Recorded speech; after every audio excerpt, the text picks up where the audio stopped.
Et salutations Evelyne, salutations à toutes et à tous, à vous toutes qui êtes présentes sur ce Zoom, et à tous ceux qui sont et celles qui sont présents sur le YouTube, qui seront aussi présents en différé. C'est encore une fois une joie pour Lydie, moi-même, de vous retrouver, de pouvoir partager avec vous. Merci pour cette introduction et merci pour cette invitation. Alors, j'aimerais tout d'abord prier. Bien sûr, on a eu la louange, on a eu l'introduction. Mais voilà, maintenant, prions pour la parole, que Dieu nous donne la capacité de pouvoir recevoir la parole. Parce que bien sûr, il y a une notion qui est intellectuelle, on va dire des mots, hein. Mais ça, on le Mhm. reçoit avec l'intelligence. Mais tout ce qui est du dépôt de Dieu, maintenant, il faut que ça fasse un chemin dans notre cœur, dans notre âme, dans notre esprit. Et ça, c'est pas tout à fait naturel. Alors, demandons au Seigneur de nous disposer, de nous faire cette grâce, que ça soit pas pour rien. L'apôtre Paul disait, si je frappe, c'est pas contre le vent, si je cours, ce n'est pas comme à l'aventure. Sous-entendu, des fois, on peut prêcher pour rien, on peut parler pour rien, on peut prophétiser pour rien, on peut prier pour rien aussi. Donc, c'est important de se rappeler que c'est pas parce qu'on fait les choses qu'elles sont reçues, elles sont reçues que lorsque Dieu les agrée. Et c'est le plus dangereux dans la vie d'un chrétien, c'est de toujours s'auto-persuader qu'il est reçu de Dieu alors qu'il ne l'est pas. Donc, on a vraiment, vraiment besoin de s'assurer que Dieu mette sa main sur ce qu'on fait et que ce qu'on fasse soit réellement pour sa cause. Et c'est ce que j'aimerais prier avec vous en cet instant. Père éternel, merci pour ta grâce. Merci Seigneur pour cette réunion. C'est toi qui disposes le temps, les circonstances. C'est toi qui réunis. C'est toi qui interviens. C'est toi qui permets au semeur de semer. C'est toi qui permets à la terre de recevoir. C'est toi qui fais croître, Seigneur. Nous venons humblement devant ta face, désireux, Seigneur, de voir ton peuple édifié, ton peuple structuré, et de ne plus le voir balloter à tout vent de doctrine, danser devant les Baals en pensant danser devant toi, mais de voir un peuple édifié, bâti, structuré à ton image, Seigneur Jésus-Christ, qui est construit dans le secret, révélé dans la lumière et porteur de ton royaume, pour de vrai, pas pour lui-même. Je demande cette grâce, Seigneur, que des oreilles nous soient données pour entendre. Éternel notre Dieu, qu'un cœur nous soit donné pour comprendre, qu'une bouche nous soit donnée pour parler, que des yeux nous soient donnés pour voir, que tu nous unisses réellement devant toi, en toi, Seigneur, par-delà nos traits culturels, par-delà nos traits d'expérience de vie, même par-delà, Seigneur, nos sensibilités au ministère. C'est devant ta parole et en ta parole que nous voulons être reçus, Seigneur. Et nous demandons ta grâce par le Saint-Esprit, que nous soyons convaincus, Seigneur, de péché, de justice et de jugement, pour être réellement reçus devant ta face et de ne pas être assurés d'une fausse paix qui nous détourne de toi et qui nous trompe nous-mêmes. Nous demandons ta grâce, que le voile soit ôté, déchiré, jeté loin de nous, et qu'une nouvelle révélation paraisse pour la gloire de ton nom, Seigneur Jésus-Christ, et pour la gloire de Dieu le Père, par le Saint-Esprit. Amen. Si je, si je devrais, ce que je vais faire, ou par ailleurs, donner un titre à cette intervention, voilà, je trouve que c'est important de nommer les choses. C'est l'une des premières choses qu'on a demandé à l'homme, hein, c'est de nommer pour donner une trajectoire et une direction. Ça serait que ta lumière demeure. Il y a un verset dans les Proverbes qui dit que la lumière du juste est comme le soleil qui va resplendissant jusqu'à son zénith, c'est-à-dire qui fait une montée et qui demeure au top, qui demeure à un point d'éclairage maximal. Alors que ta lumière demeure. Parce que l'histoire de Samson, comme on va le voir, comme déjà ça a été déjà un peu cité, je vais reprendre certains éléments qui ont été. L'histoire de Samson, elle nous enseigne finalement pas vraiment sur une réussite, mais sur vraiment un échec, une gloire avortée. Et ces choses, elles n'ont pas Mhm. été pour qu'on méprise Samson, bien au contraire. On peut même avoir de la peine pour lui, mais pour qu'on puisse être réellement éclairé. La Bible dira dans la lettre aux Corinthiens que toutes ces choses, elles ont été écrites pour servir d'exemple, d'avertissement, de conseil et de support à nous qui sommes parvenus à la fin des temps. J'aime la Bible, comme je l'ai dit la dernière fois, je vous avais déjà prévenu que je reciterai que le passage lu est merveilleux, parce que c'est le cas. Pourquoi? Parce qu'elle est notre secours. Dans Proverbes chapitre 28 et verset 9, le livre des Proverbes, Ancien Testament, chapitre 28 et verset 9, il est dit que si quelqu'un détourne l'oreille pour ne pas écouter la loi, sa prière même est une abomination. En version Martin, traduction Martin, celui qui détourne son oreille pour ne point écouter la loi, sa requête elle-même sera une abomination. Ça veut dire que même selon la traduction, on parle même dans le futur aussi. Il y a des personnes qui hier étaient obéissantes à la voix de Dieu, à la loi de Dieu, aux principes de Dieu, et leurs prières les ont amenées quelque part parce qu'elles ont obtenu des réponses, mais ils ont depuis longtemps fermé leurs oreilles. Et aujourd'hui, même leur prière est une abomination. Ils peuvent prophétiser autant qu'ils veulent parce que Dieu ne se repent pas de ses dons, mais est-ce qu'ils sont agréés? La Bible dira dans la lettre aux Corinthiens qu'il faut qu'il y ait des divisions parmi nous, des sectes ou des conflits, pour que ceux qui sont approuvés soient manifestés. Alors c'est sûr que c'est beaucoup moins glamour, beaucoup moins palpitant que de crier partout, de chanter en langue et de se rouler par terre. Mais pourtant, c'est ce qui demeurera à la fin.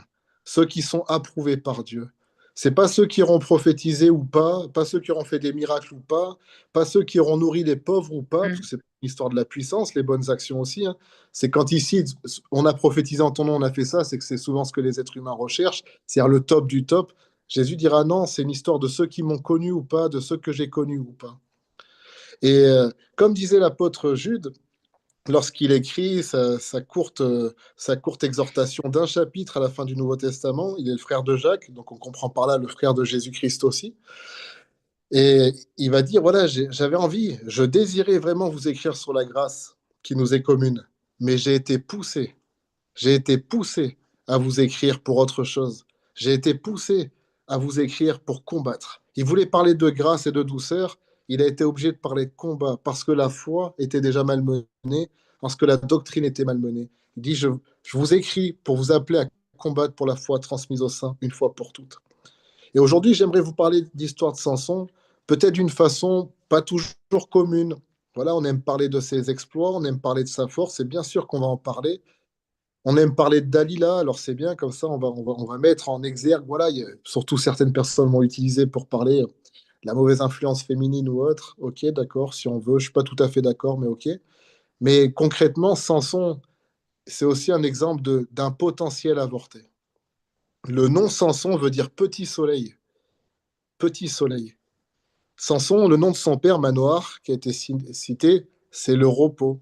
Et dans le repos peut naître, lorsque Dieu intervient, une gloire naissante, une gloire montante, le petit soleil. Le soleil, la lumière du juste, on l'a dit, qui est comme le soleil, qui doit aller montant. Et la plus grande difficulté dans le monde spirituel, c'est pas tant d'y rentrer, c'est d'y demeurer. Que ta lumière brille, oui, c'est écrit, c'est dans l'Ancien Testament, et j'aime les prophéties de l'Ancien Testament. Que ta lumière brille, que ta lumière se lève, etc. Mais surtout que ta lumière demeure. Le Seigneur Jésus-Christ, il a dit, je vous ai Mm. appelé pour que vous portiez du fruit, mais que votre fruit demeure. C'est pas tout que d'être Mhm. éclairé sur un instant, dans un moment d'onction, et puis finalement de redescendre et d'être complètement perdu. L'histoire de Mm. Samson est intimement liée aussi à l'histoire de Saül, le roi Saül. Parce qu'il est dit de Samson, l'ange va dire à la mère de Samson, ton fils, c'est lui qui va commencer à délivrer Israël des Philistins. Et on sait par la suite que Saül aussi devait continuer de délivrer Israël des Philistins. Et leur profil est réellement lié. C'est des personnes qui ont un jour reçu l'onction et qui ont malheureusement fini dans la dépravation. Preuve que Mhm. l'onction ne nous protège pas toujours, mais que c'est à nous de protéger l'onction. Dieu a mis ce dépôt en nous, mais c'est à nous de garder ce bon dépôt. Ce que l'apôtre Paul dira à Timothée et nous dit par là même à nous-mêmes que nous devons conserver le bon dépôt. Ça nous appartient à nous. Et c'est pas à force de réunion, c'est pas à force de parler en langue, c'est à force de structure. Le but des ministères n'est pas de venir secouer l'eau comme l'ange de la piscine de Bethesda et puis de temps en temps une prophétie tombe sur quelqu'un et le guérit. Ça ne sert pas à grand-chose parce que les guérisons vont un jour s'arrêter. Le but des ministères, c'est de structurer le peuple de Dieu pour que l'Église entière soit d'une telle structure que le séjour des morts, y compris la maladie, la stérilité et tout ce qui peut aller avec, ne puisse pas avancer, mais même au contraire recule. C'est que la lumière et le royaume de Dieu puissent venir se rétablir sur la terre. C'est que nous soyons des êtres vivants, comme il est dit dans Genèse 2, non pas que des êtres humains, mais des êtres vivants sur lesquels, pour reprendre la vision d'Ézéchiel, le trône de Dieu puisse s'asseoir, le trône de Dieu puisse être porté et qu'on puisse porter la lumière de Dieu parmi les nations. Je pense que vous êtes d'accord avec ça et que c'est bibliquement fondé et que ça s'appelle la vérité. Pas une vérité relative, mais la vérité absolue, celle qui demeure. La Bible dira, Dieu dira, Jésus-Christ dira, À toi soit l'honneur, la puissance et la gloire. C'est la fin du Notre Père. À toi soit l'honneur, la puissance et la gloire. Il y a un ordre. D'abord l'honneur, la puissance véritable, celle de Dieu qui demeure, la gloire qui vient suite à cette puissance ne viennent pas après, ne viennent pas, pardon, avant ou pendant l'honneur. Elles sont la réponse de l'honneur. Et c'est ce que dira Dieu à l'époque, à Samuel, à l'époque vis-à-vis de Saül, j'honorerai celui qui m'honore. J'honorerai celui qui m'honore. Et Dieu demande que nos vies l'honorent. La Bible dira dans Apocalypse, on parle, oui, tu as reçu le manteau d'Élie, oui, j'ai reçu le manteau d'un tel. Bah, gloire à Dieu, j'espère que ta garde-robe est bien remplie. Mais est-ce que les manteaux sont propres? Parce que Mhm. la Bible dit que c'est ceux qui ont lavé leur robe dans le sang de l'agneau. J'aimerais vous Mhm. dire une chose, véritablement. Oui, il y a des manteaux qui ont été redéployés sur la terre, mais il y a beaucoup de manteaux qui sont sales et qui ne passeront pas pour les noces de l'agneau, qui ne passeront pas devant le trône de Dieu. À nous de regarder nos manteaux respectifs ou nos robes, appelez-les comme vous voulez. Est-ce qu'ils sont propres? Est-ce qu'ils sont réellement lavés? Est-ce qu'ils sont maintenus propres? Qu'on ait reçu une robe blanche le jour où on a accepté Christ, qu'on ait reçu une robe blanche le jour de notre baptême, mais est-elle encore blanche? Qu'on ait reçu une huile fraîche le jour de notre ordination au ministère, alléluia, est-elle encore fraîche? Est-ce qu'elle n'a pas été gâtée? La Bible dira que les mouches gâtent le parfum. Est-ce qu'elles n'ont pas été gâtées? Et c'est ça l'histoire de Samson. Quand je vous dis qu'il est lié à Saül, et c'est pour ça que encore aujourd'hui, le mot c'est le peuple palestinien n'est pas le peuple philistin, mais pourquoi est-ce qu'on a donné à ce territoire le nom de Palestine, qui est la traduction de Philistin, Philistine?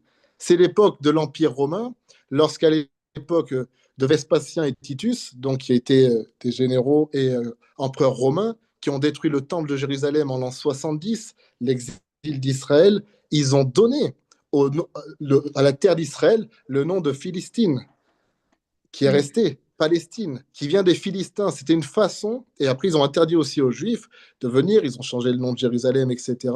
C'était une façon d'humilier. C'est-à-dire que ce nom a perduré. Pourquoi? Parce que les personnes censées renverser ce peuple historique de la Bible, je ne parle pas du peuple actuellement présent, là c'est qu'un nom qu'on a donné, les personnes qui à l'époque auraient dû régler ce problème-là ne l'ont pas fait et ont travaillé à leur propre intérêt. Elles ont utilisé le mandat de Dieu pour travailler à leur propre intérêt. Et ce nom a perduré, même dans la mémoire des païens, pour humilier le peuple de Dieu en utilisant les erreurs de son histoire, en l'occurrence les erreurs de leurs dirigeants. Et je m'adresse à tout à chacun, parce que la Bible dira dans Apocalypse que nous sommes à nous tous, sans exception, tous ceux qui sont en Christ, un royaume de sacrificateurs pour Dieu son Père. L'apôtre Pierre Mhm. dira que nous sommes une race choisie, un sacerdoce royal. Ça veut dire que nous avons tous part au sacerdoce. C'est ce que les réformateurs ont remis en lumière, en l'occurrence Martin Luther, les Calvins, les Zwingli, etc. L'époque issue du catholicisme où le sacerdoce était le propre de la prêtrise, c'est-à-dire des prêtres, voilà, d'une certaine classe, en redécouvrant les Écritures, en sortant juste du latin et en le rendant accessible à chacun, ils ont appris une notion ou remis en lumière une notion biblique qu'ils ont appelée le sacerdoce universel des croyants, en français langage courant, que tout chrétien a part au ministère de Christ.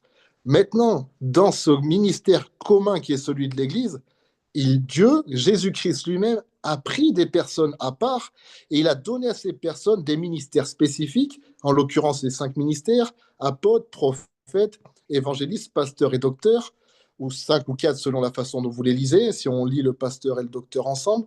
Il a donné ces ministères au corps pour que ces ministères forment le corps pour qu'ils aillent prendre possession des nations. Donc, dans une part plus ou moins répartie, diverses, nous avons tous part au ministère. C'est ce qu'il dira, vous avez tous reçu de l'onction. Dans la lettre de l'apôtre Jean, l'onction demeure en tous et vous n'avez même pas besoin qu'on vous enseigne. Alors, il reste à discuter de ce verset, à bien le comprendre correctement. Ce n'est pas un appel à la rébellion et à l'anarchie, mais c'est pour montrer qu'on a tous, normalement, toute personne née de Dieu, a une réalité qui s'appelle le Saint-Esprit qui l'enseigne et qui lui confirme et qui le pousse vers les Écritures, et aussi à reconnaître ceux que l'Écriture lui envoie, en l'occurrence les serviteurs et servantes de Dieu. Et à l'époque, des gens comme Samson, des gens comme Saül étaient des responsables du peuple. Les juges et les rois, c'est la même chose. Et ils n'ont pas fait leur part. Et parce qu'ils n'ont pas fait leur part, jusqu'à aujourd'hui, ce nom court comme opposition au peuple juif. J'aimerais questionner aujourd'hui, nous tous qui sommes aujourd'hui dans le ministère de la parole en particulier, tout chrétien à l'égard du monde, mais maintenant chaque ministère dans les 5, que nous sommes à l'égard du peuple, est-ce que nous faisons notre travail pour éradiquer les ennemis du peuple de Dieu, ou est-ce que, comme le dit l'apôtre Paul de ses propres collaborateurs, je n'ai personne parmi nous qui prenne réellement votre situation à cœur, tous cherchent leur intérêt et non celui de Christ. L'apôtre Paul va décrier que dans ses propres collaborateurs, il va citer les noms, c'est des noms qu'on retrouve dans d'autres épîtres, comme étant des personnes qu'il envoie, qu'il mandate, à qui il collabore. Il sera choqué, triste. Il dira, mais au milieu de nous, chacun cherche son propre intérêt, il ne cherche pas l'intérêt de Christ. Et chercher l'intérêt de Christ, c'était justement de prendre la situation du peuple de Dieu à cœur. Pas à cœur sa propre gloire, pas à cœur son propre ministère, pas à cœur ses propres intérêts, pas à cœur sa propre guérison, mais les besoins de Dieu.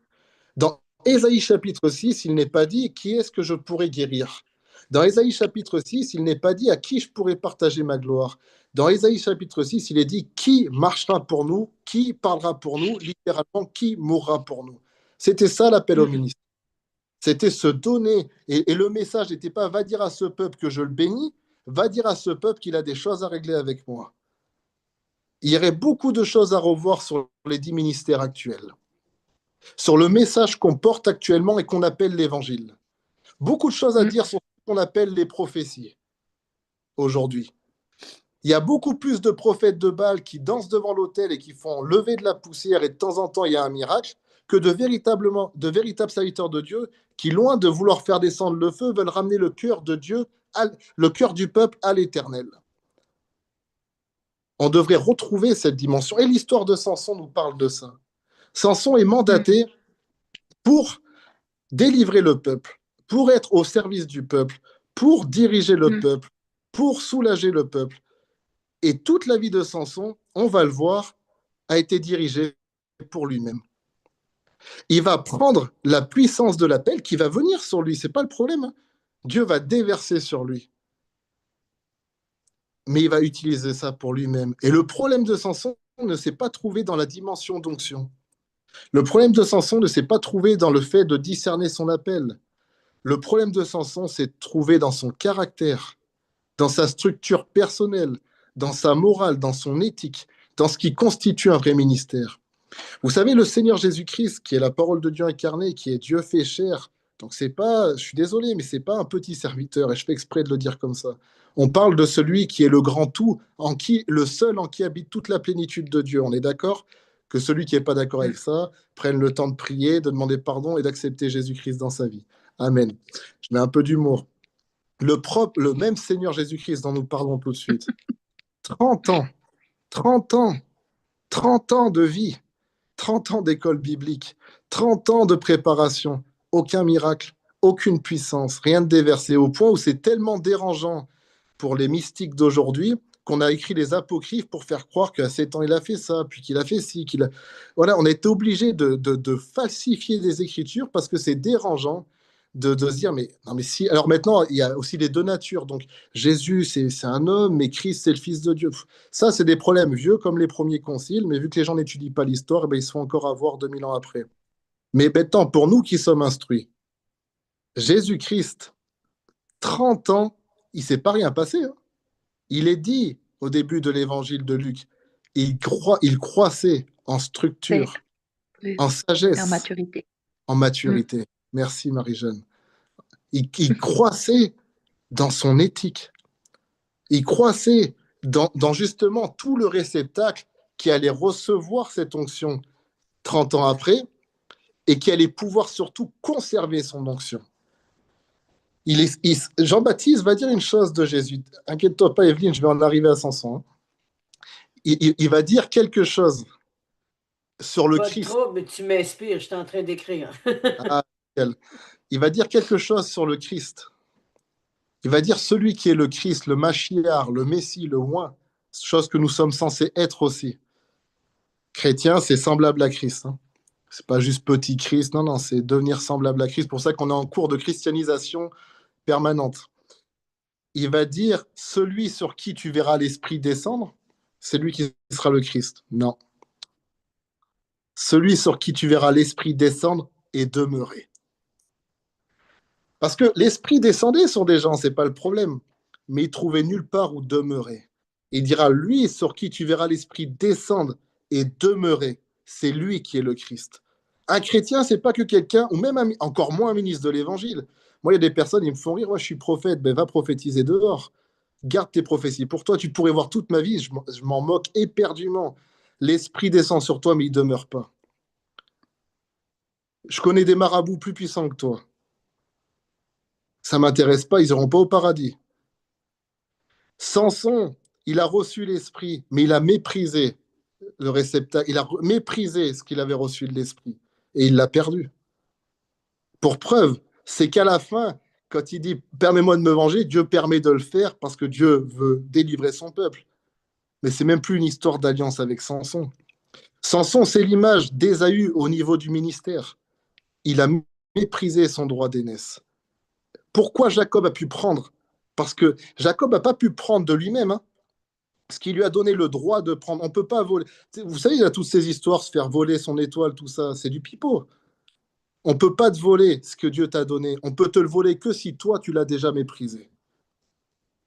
C'est pas une histoire de faire des jeûnes d'Esther ou je sais pas quoi, c'est d'honorer ce que Dieu t'a donné. Si tu l'honores, personne ne pourra le prendre parce que c'est Dieu lui-même qui est garant de sa bénédiction. Samson, il a méprisé d'honorer ce que Dieu lui avait donné en méprisant et en oubliant la raison pour laquelle Dieu lui avait donné, de marcher dans le contexte que Dieu lui avait donné. De la même façon que je disais de Saül. Saül, il devait libérer le peuple, il devait gouverner le peuple, il devait conduire le peuple. Mais Saül, il va commencer au bout d'un moment, quand il était petit à ses yeux, Dieu l'a élevé. Mais après, il a commencé à être méprisant, il a commencé à chercher son intérêt. Il obéissait à la parole de Dieu quand ça lui rapportait. Donc, il n'obéissait jamais à la parole de Dieu. Il obéissait à ses intérêts. Au point où l'onction l'a quitté et qu'ensuite un esprit mauvais venu de Dieu est venu en lui. Et quand l'esprit mauvais est venu en lui, David l'appelle toujours le oint de l'Éternel, alors que David, il sait très bien, c'est lui-même qui a reçu l'onction. Mais il respecte celui qui a été oint un jour, moi je touche pas, c'est Dieu qui fait. Mais il est plus oint concrètement. Ça fait longtemps que l'onction est plus là. Et on va voir ce même Saül qui n'est plus oint, pire que ça, qui est possédé, arriver quand même au milieu des fils des prophètes qui descendent dans une excitation prophétique parce que les prophètes entre eux, bah, c'est coefficient multiplicateur, mathématiques niveau collège, et bah, ça plus ça égale temps. Ça augmente, ça augmente, ça augmente. Quand Saül, qui un jour a été oint, mais qui a depuis longtemps méprisé l'onction, se retrouve au milieu d'eux, les souvenirs qu'il a, les canaux qu'il a en lui, vont saisir l'esprit et il va se mettre à prophétiser. Au point, les gens vont dire, est-ce que Saül aussi fait partie des prophètes? Ils vont se demander, mais vous et moi, qui lisons la Bible, qui respectons l'histoire de la Bible à minima, on sait que Saül ne faisait pas partie des prophètes, au contraire. Suite à ça, il va faire même partie des profanateurs. Il va aller tuer des prêtres. Il va aller humilier le peuple de Dieu. Il va même aller se tourner vers les sorciers et vers les pouvoirs occultes avec la sorcière de Endor. Mais à ce moment-là, pourtant, l'Esprit est venu sur lui. Mais il n'a pas demeuré en lui. Parce que la grâce de Dieu l'avait quitté. Donc, que ta lumière demeure, je reprends mon titre, il fait sens. C'est pas donner un titre pour donner un titre. C'est pas pour faire bien et être poétique. C'est parce que, oui, que ta lumière se lève, oui, que ta lumière brille, mais que ta lumière demeure. Parce que c'est comme ça qu'on pourra t'appeler lumière du monde et réellement fils et fille du Dieu très haut.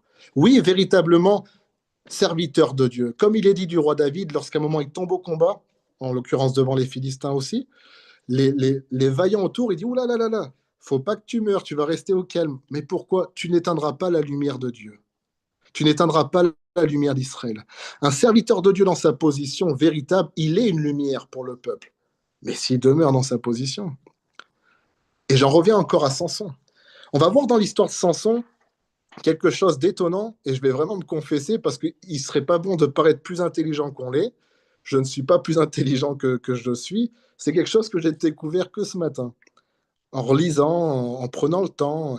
Voilà. Mais je me suis dit, waouh, c'est vraiment le Seigneur qui l'a fait sauter à mon regard. Alors peut-être que certains ont déjà beaucoup prêché là-dessus. Moi, en tout cas, j'avais jamais prêté attention à ça.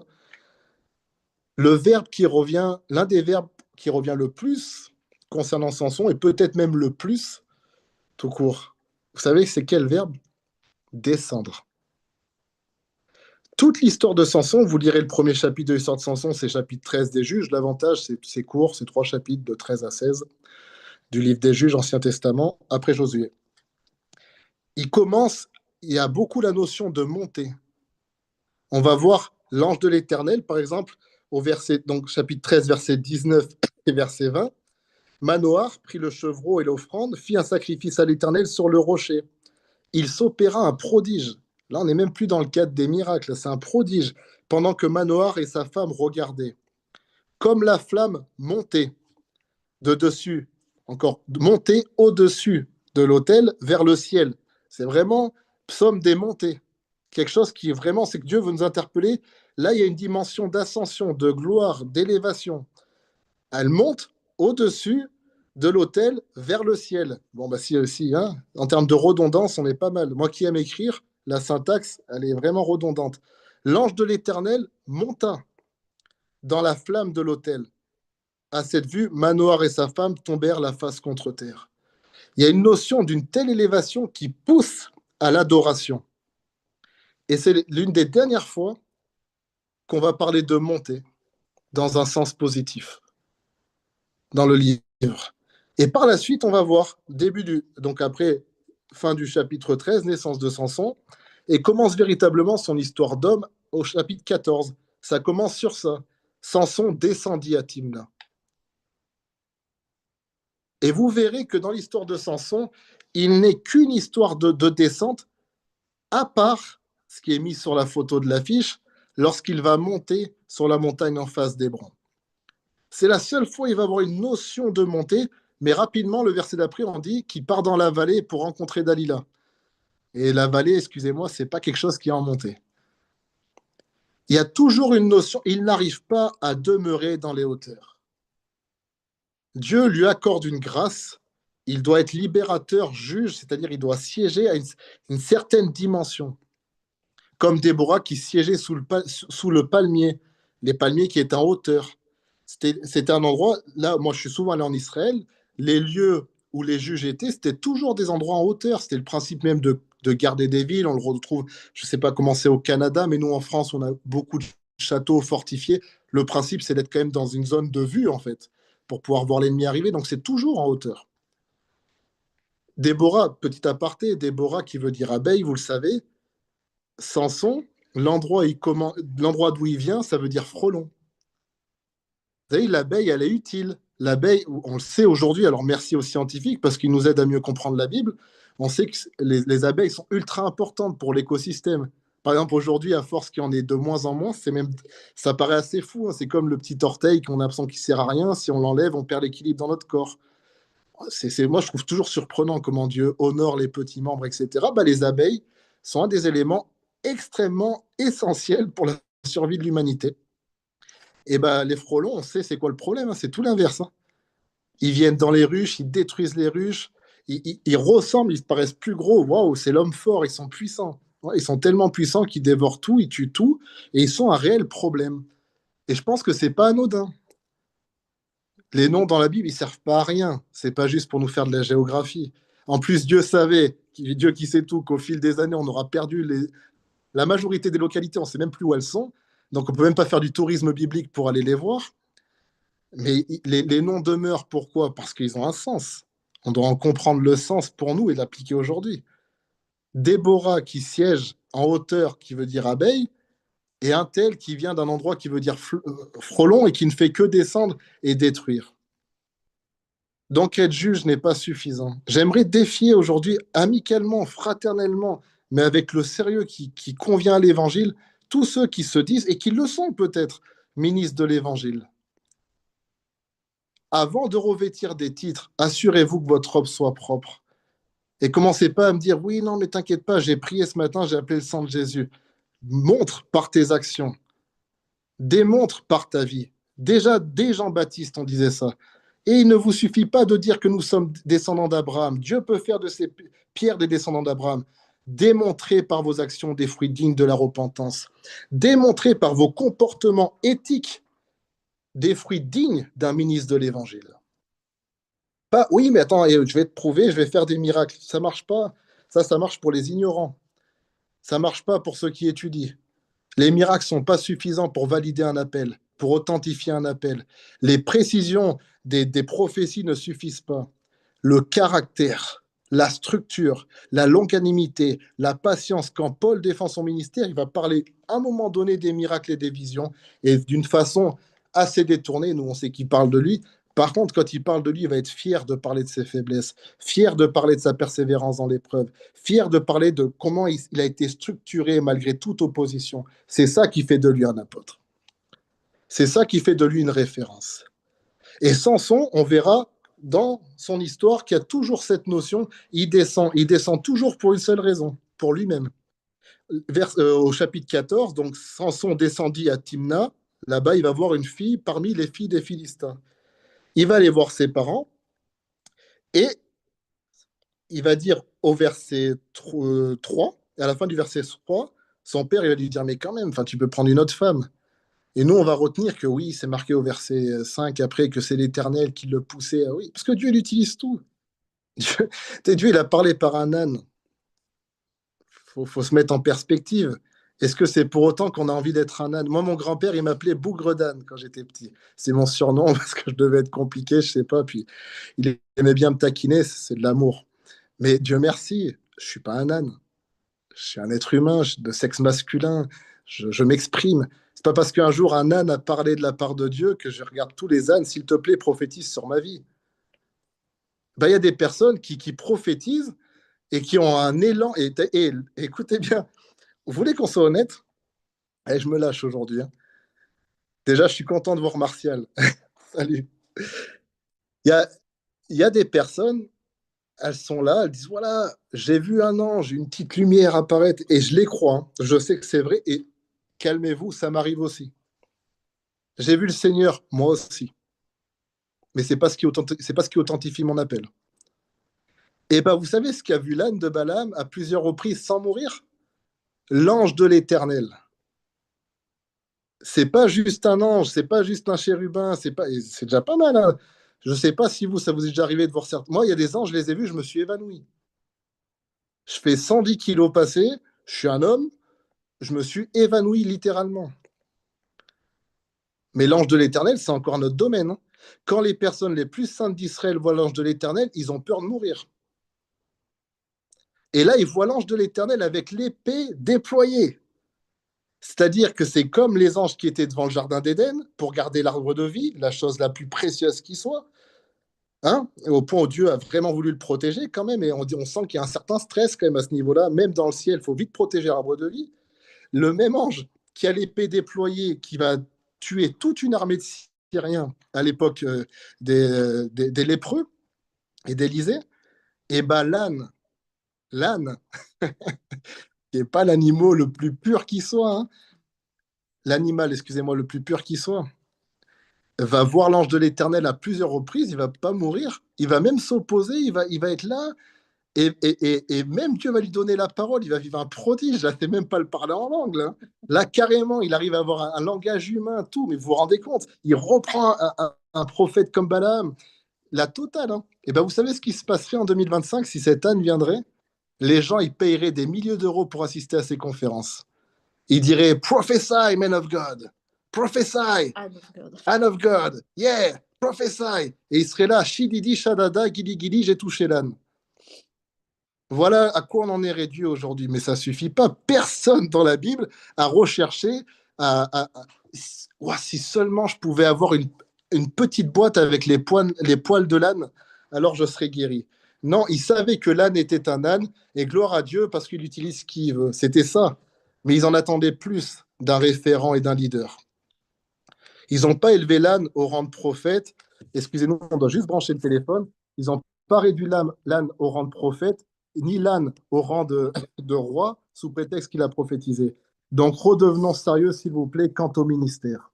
Parce que c'est ce manque de sérieux qui a fait que des anges ont perdu leur poste, c'est ce manque de sérieux qui ont fait que des rois ont perdu leur royauté comme Saül, c'est ce manque de sérieux qui ont fait que des juges ont perdu la législature, mais à la limite, ça c'est leur problème, mais sauf que le souci, c'est quand ils ont perdu leur ministère, le peuple s'est perdu aussi.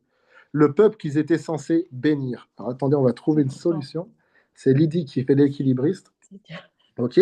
Et ben le juge Samson, il va dire prends-la parce qu'elle me plaît. Il va regarder que ses intérêts. Le juge Samson, quelques temps après, il va être là, il va descendre, il va tuer des Philistins parce qu'il n'est pas content. Et puis les Juifs, ils vont venir le voir, ils vont dire mais bon sang, tu es censé nous libérer. Et à cause de toi, on nous en veut encore plus. C'est ce qu'on pourrait dire peut-être aujourd'hui à certains chrétiens, encore plus à des représentants du christianisme. Bah, à cause de vous, les nations se moquent encore plus de nous. À cause de vous, on a encore plus de problèmes avec l'État. À cause de vous, bah, nos familles nous prennent encore plus pour des sectaires. À cause de vous. Bah, vous savez ce que va répondre Samson? Il va leur dire, je leur ai fait comme ils m'ont fait. Tout est bon pour se justifier, lui. Ce qui compte, c'est moi. Moi et rien que moi. Moi et rien que moi. Tout le temps, c'est lui. Même à la fin, que je puisse me venger. C'est même pas que je puisse accomplir ta mission. C'est le propre de l'égocentrisme et qu'on retrouve malheureusement énormément dans le ministère. Énormément. Et si je le dis avec ce sérieux-là, je suis comme tout le monde. Moi, j'aimerais vous parler de la grâce. J'aimerais vous dire, shakadakada, bim, boum, bam, en 2026, tu vas conquérir les nations. Mais les conquérir pour qui? Pour toi ou pour lui? La Bible, elle dit, l'amour de Dieu nous presse parce que l'Esprit a été répandu en nous. Et cet amour, il n'est pas vain. Paul, il dit, cette grâce, elle n'a pas été vaine. Et c'est cet amour qui me pousse à vous dire ça. L'amour que j'ai pour l'œuvre de Dieu, l'amour que j'ai pour le ministère, l'amour que j'ai pour vous, sans même vous connaître, parce que vous servez le Seigneur, le même Seigneur que le mien. Vous dire que justement, c'est pas important de gagner le monde dans cet état-là. Parce que sert-il à un homme de gagner le monde s'il perd son âme? Que sert-il à un homme de gagner le monde s'il perd son âme? La chose la plus importante, c'est ton âme. Et c'est pour ça que la structure est importante.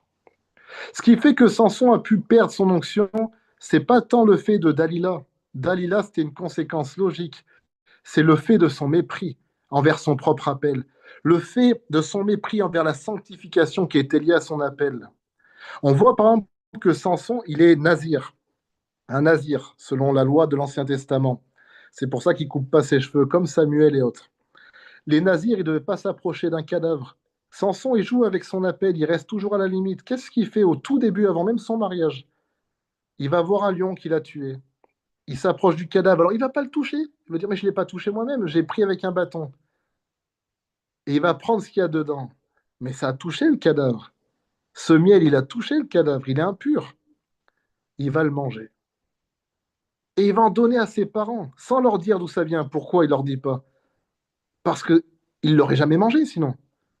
Et il l'aurait même repris.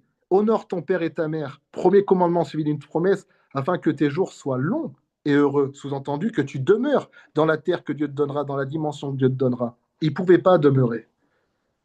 Il respectait ni les pères, ni ses compatriotes, ni la succession, parce que c'était pas grave de laisser Israël même après lui. Il n'avait de considération que pour lui. Et ça nous questionne. Et tout, comme je vous disais, à chaque fois, on retrouve ce verbe descendre, descendre, descendre, descendre. Et à un moment, on a un moment d'espoir pour Samson. Si, waouh, merci Seigneur.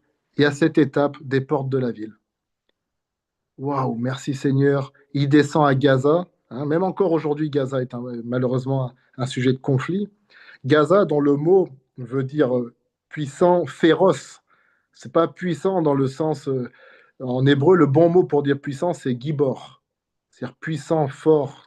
Là, c'est Gaza, c'est une violence malsaine, c'est charnel, c'est bestial. Il est à Gaza, et d'ailleurs, ce qu'il va faire, jusqu'à preuve du contraire, il va pas jouer au bowling, mais il va pas faire un repas en commun, une agapé, il va voir une femme prostituée. Donc, on est à la maximisation de la débauche. et il va aller faire ses affaires. Et comme beaucoup de gens qui vont se réveiller entre minuit et 3 heures du matin, bah, il a cette grâce. Alors voilà, ils se réveillent tous à 3 heures du matin aujourd'hui, donc ils sont tous prophètes. Non, que nini. Ça veut rien dire ça aussi. C'est parce que tout simplement, bah, notre esprit, à des moments, il s'éveille, et bah, effectivement, il y a des heures où il vaut mieux être levé et prier. Mais ça ne fait pas de toi quelqu'un de validé par Dieu, ça montre juste la bonté de Dieu qui te pousse à la repentance. Et donc, à ce moment-là, Samson, à minuit, il se réveille, boum, un élan d'éclaircissement. Et puis, il a l'intelligence de sentir que ça sent pas bon. Comme beaucoup de ministères, quand l'onction t'a un jour touché, tu as un minimum de discernement. Et Dieu est bon. Il lui laisse l'occasion de se sauver. Et il va faire une chose que, effectivement, on peut, sous une certaine forme, voir comme un acte de puissance. Et c'est vrai, hein, c'est un prodige, hein. Il marche 80 km à peu près, hein, sur le trajet, hein. Donc, c'est déjà impressionnant. Il est là, et il n'y a aucun problème pour dire que c'est prodigieux en termes de force. Mais c'est un autre symbole un peu négatif pour nous. Il va aller en face d'Hébron, il ne va pas aller à Hébron.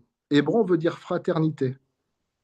Hébron, c'est le lien de l'unité. Le nom d'Hébron, on le voit au début du livre de Josué, quand il parle de la conquête de Canaan, c'est Caleb, hein, qui va conquérir avec son petit-fils, enfin avec son gendre Othniel, qui est le premier juge.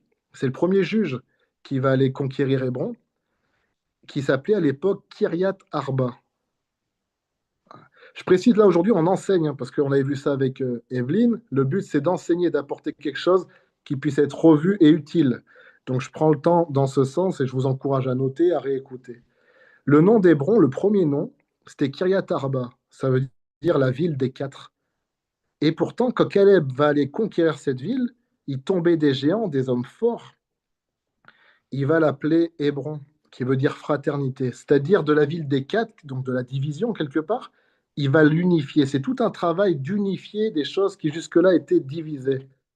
Mais dans un Samson qui est égoïste, aller à Hébron, ça aurait fait sens de s'élever dans la fraternité, de considérer son peuple. Hébron, c'est là où les patriarches sont enterrés. Moi, je suis allé plusieurs fois à Hébron. Il y a la tombe d'Abraham, d'Isaac et de Jacob. Il y a la tombe de leur épouse, en dehors de Sarah, qui elle est vers Bethléem. Et de Rachel, excusez-moi, qui elle est vers Bethléem, pardonnez-moi. Il y a, il y a les tombes des patriarches qui sont sur place. C'est la première ville dans laquelle Abraham a pu avoir une concession. Hébron, c'est un lieu de promesse pour le peuple de Dieu. Mais lui, il va se mettre en face et il va mettre les portes de Gaza en face. Il va penser qu'il peut élever la chose qu'il vient de faire qui est si basse, la chose qui est si impudique, la chose qu'il a fait là-bas qui est si déshonorante. Déjà, il va dans l'impudicité et en plus, c'est en dehors du cadre du peuple de Dieu qui va s'unir. C'est tout à fait contraire à la loi de Moïse, c'est tout à fait contraire à ce pourquoi Abraham lui-même va dire à l'époque à son serviteur, ne marie surtout pas mon fils avec une femme étrangère. C'est ce qui a créé toutes les divisions chez les patriarches, cette union. Il va monter en face d'Hébron et il va penser qu'il peut monter avec toute cette impudicité sous prétexte qu'il a des prodiges qui l'accompagnent. Mais regardez ce qui se passe derrière. Il ne peut pas rester sur la montagne. Et on le retrouve dans la vallée, en train de prier, en train de se repentir. Non, avec Dalila. Parce qu'on ne peut pas monter vers Dieu avec des vêtements tachés. On ne peut pas monter vers Dieu en pensant qu'on peut élever notre structure personnelle défaillante. On monte vers Dieu par le repentir. L'humilité précède la gloire. Le fait de reconnaître. Dieu est prompt à bénir. Les personnes qui devant lui reconnaissent, cherchent à faire sa volonté, comme le prophète Daniel, qui franchement est un homme saint, humainement parlant, les anges l'appellent un bien-aimé, lui dira à nous la honte. À nous la honte. À toi l'honneur. Il s'associe au péché de son peuple à fond. À quelqu'un comme Moïse, qui est un ami de Dieu, détruis-moi, mais en gros, ne les détruis pas eux, mais enlève mon nom du livre de vie. Il s'associe au péché du peuple à fond. Quelqu'un comme Ésaïe, ça faisait 6 chapitres qui prophétisait, j'ai des lèvres impures. Et Samson, lui, il pense qu'il peut élever sous prétexte d'un prodige, une vie complètement déstructurée pour faire un exploit. Et là va commencer sa perte. Et j'aimerais vous dire ça, pourquoi? C'est quoi le rapport avec 2026 et enfoncer les portes? Moi, j'aimerais vous encourager de plus qu'enfoncer les portes. J'aimerais vous encourager, et je le crois de la part de Dieu, au minimum de la part d'un frère qui aime Dieu, et qui croient à la réalité et à l'éthique du ministère, à vous élever dans le bon lieu et dans la bonne disposition. Et au-delà d'enfoncer les portes, tu peux rentrer en frappant aussi, c'est pas grave si tu casses rien, c'est de demeurer. C'est d'avoir une attitude qui permet à Dieu de t'utiliser dans la distance, de t'utiliser dans la durée. Parce que nous sommes à la tête d'un peuple qui est fatigué, d'un peuple qui est fragile, d'un peuple qui, à une certaine mesure, est en exil, parce qu'il ne connaît plus le chemin de la maison de son Dieu, d'un peuple qui, pour des raisons qui me dépassent, peut-être de par mon jeune âge, ne connaît plus réellement son Seigneur, arrive à confondre le Saint-Esprit avec des esprits de divination et d'autres choses, et même pas s'en rendre compte, d'un peuple qui a tout à réapprendre et qui pourtant pense tout savoir. Bienvenue à l'époque de la Odyssée. Et il nous appartient à nous qui prétendons des titres et qui les avons reçus. Vous avez vu, moi je ne les dis pas, je les dis pas. Tu peux m'appeler Fabien, appelle-moi comme tu veux, ça m'importe peu. Parce que je sais qu'une fois que tu mets l'appellation, Coco, il faut l'assumer jusqu'au bout. Et vaut mieux être connu pour tes actions que pour tes prétentions. Nous sommes appelés à diriger un peuple vers la maison de son Dieu. C'est la tâche la plus ardue qu'il existe, mais en même temps la plus belle, la plus digne, la plus honorable qui soit. C'est cette tâche, avoir reçu cette tâche, ça devrait tous les jours nous faire regarder le Seigneur, dire merci, merci. Qui est suffisant pour ces choses? Quel honneur, quelle dignité. Nous sommes appelés à préparer le retour du Seigneur dont ça fait 2000 ans que des chrétiens se font persécuter, déchiqueter, violer, humilier dans l'attente de ce retour.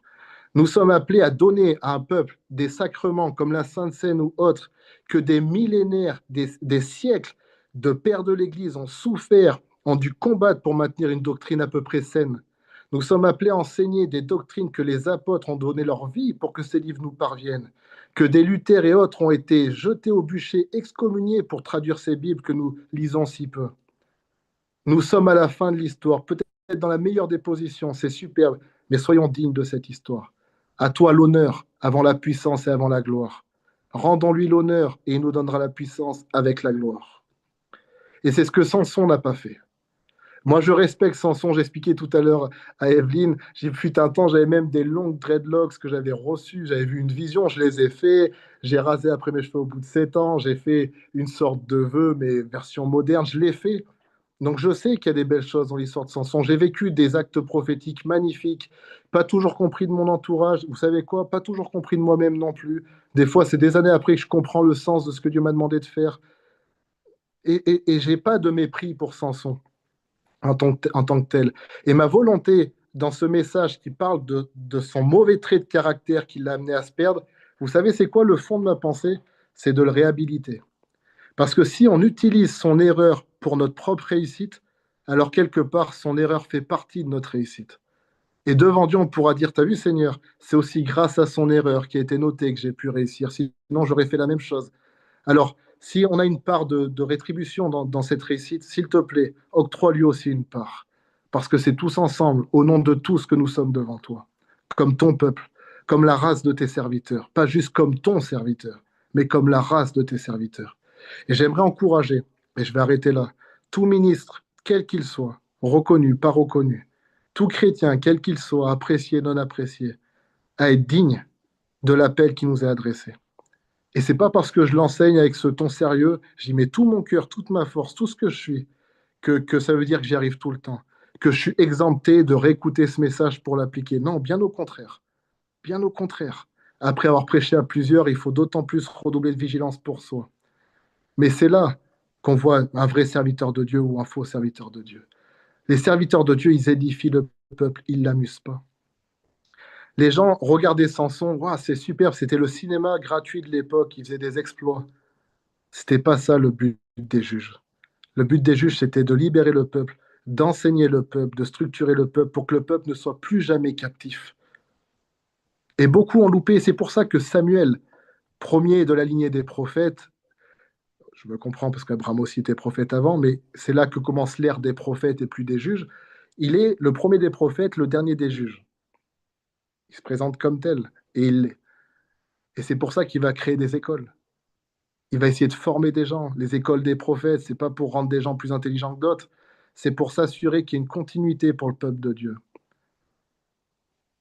Est-ce que c'est ce que nous faisons dans nos ministères actuels et respectifs? C'est important. Merci pour le manteau. Amen. Je crois en ces choses. Je prie pour ces choses. Et si vous savez tout ce que j'ai fait pour pouvoir prier pour recevoir des manteaux, même moi, j'arrive à rire nerveusement de moi, de me dire, bah, dis donc, on dit que c'est gratuit, bah, dis donc, ça coûte toute une vie d'aller chercher tout ça. Et vraiment. Et y conserver encore plus. Et pratiquer, c'est encore autre chose. C'est pas évident, hein, l'œuvre de Dieu, hein. Moi, il y a des gens, ils me font rire. Je me dis, si tu savais, tu penses qu'on est orgueilleux parce qu'on est ministre de l'Évangile. Si tu savais, ça va qu'il y a le paradis qui existe. Ça va qu'il y ait une rétribution éternelle parce que sur la terre, il le dit, Paul, hein, s'il n'y a pas la résurrection, nous sommes les plus malheureux des hommes. Mais gloire soit rendue à Jésus-Christ. Grâce à lui, au moyen de sa grâce, la résurrection existe. Et nous ressusciterons, nous recevrons notre part là-haut. Mais sur cette terre, on a un devoir à accomplir. Élisée disait à Géasi, est-ce le temps d'obtenir des maisons? Est-ce le temps d'obtenir des parures? C'était pas le temps. Et la lèpre s'est attachée à lui. Et on le voit, peu de temps après, est venu ce temps-là, c'était sur la terre. Il a dit, demain ira ça, ça, ça. Et puis Élisée, tout est bien allé pour lui aussi. Les amis, aujourd'hui, c'est pas le temps de se faire un nom. Aujourd'hui, c'est pas le temps de frissonner sous l'onction. C'est le temps de se structurer pour recevoir plus. Parce que les anciennes choses sont en train de passer et de nouvelles choses sont en train de venir. Mais est-ce qu'on va être participant de cela? Ce que je voulais vous partager sur l'histoire de Samson, de monter dans les hauteurs, mais de laisser en bas ce qui appartient en bas. Si vous voulez rentrer dans 2026 victorieux, si je veux rentrer dans 2026 victorieux, il y a certains comportements que Dieu a tolérés peut-être chez chacun d'entre nous parce que on est tous en cours de conversion, on est tous en cours d'évolution et il y a des choses qui ont été tolérées jusqu'à présent qui ne doivent plus avoir lieu dans nos vies ou qui vont nous disqualifier pour demain. Il y a énormément de choses et c'est facile à dire parce qu'on voit que c'est dans le monde, mais sincèrement, je ne le dis pas par évidence, je le dis à cause des songes que j'ai eus ces dernières nuits. Il y a énormément de problèmes, même dans les gens qui écoutent tout de suite, en replay ou quoi, énormément de problèmes de sanctification au niveau du péché sexuel. Voilà, c'est quelque chose qui est commun à ce monde, d'avoir des pensées impures, parce que tout s'agroupit partout. Je ne condamne pas les gens pour ça, mais maintenant, c'est le moment aussi de regarder ça en face. S'il vous plaît, sanctifiez-vous aussi. Et sanctifions-nous aussi. Il y a énormément de problèmes dans l'éthique au niveau des finances et énormément de problèmes dans l'orgueil de la vie, dans l'orgueil personnel, dans vouloir se faire un nom.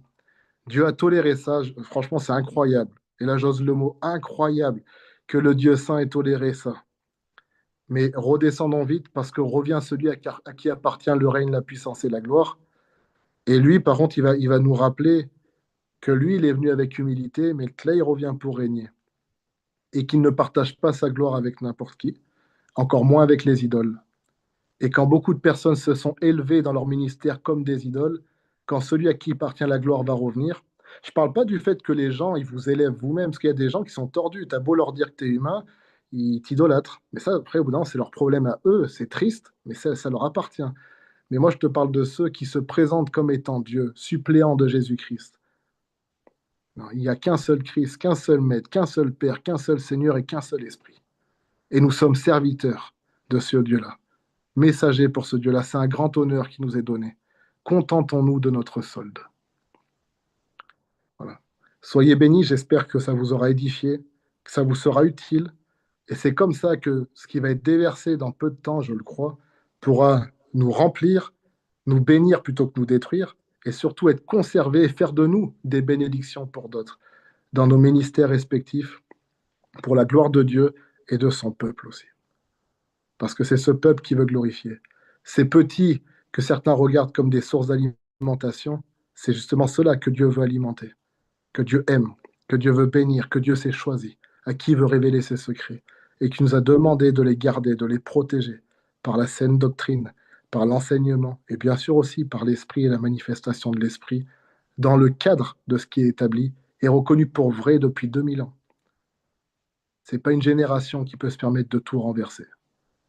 Il est dit de l'Antéchrist dans Daniel qu'il ne connaîtra personne, même pas les dieux de ses pères, même pas le dieu des femmes. Ça sera son propre truc, le dieu des forteresses, en l'occurrence. Beaucoup de gens ne connaissent plus le Dieu de leur père.